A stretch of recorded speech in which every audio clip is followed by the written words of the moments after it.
शांति। आज 28 अक्टूबर 2024 है। बाबा ने हम सबको नया जीवन दिया है और इस नए जीवन में हमें नए तरीके से सोच रखनी है, नए तरीके से बोलने हैं और नए तरीके से अपना कर्म करना है, क्योंकि बाबा के श्रीमत के आधार से ये जीवन है। तो इस जीवन को श्रेष्ठ बनाना ये बाबा का श्रीमत है। तो इसे किस प्रकार से श्रेष्ठ बनाएं, आइए आज के स्लोगन द्वारा जानते हैं। मन को प्रभु की अमानत समझकर उसे सदा श्रेष्ठ कार्य में लगाओ। ये ब्राह्मण जन्म मरजीवा जन्म है। जीते जी इस दुनिया से हम मर करके बाबा के गोद में हमने नया जीवन लिया है।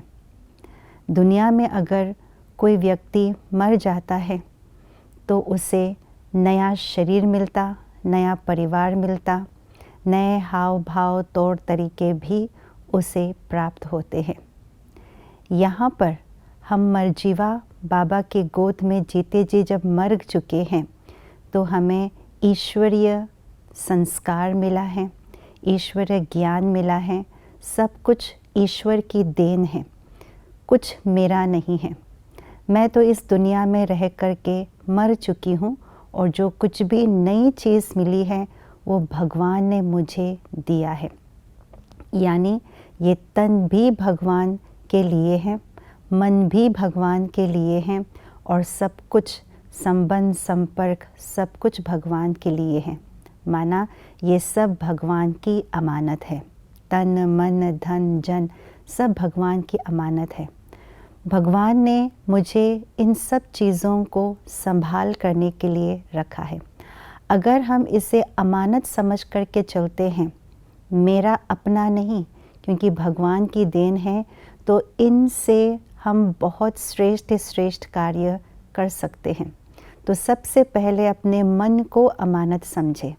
ये मन भगवान का मन है, मेरा नहीं है। तो अगर ये भगवान का मन है तो भगवान इस मन से कौन से प्रकार के संकल्प या विचार रचेंगे। भगवान जिस हिसाब से संकल्प या विचार रचते हैं उसी हिसाब से मैं भी रचूं।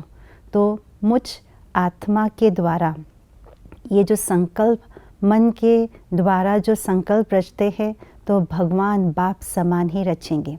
अगर मैंने अपने हिसाब से इस मन के द्वारा संकल्प रचा तो अमानत में खयानत हो जाएगा।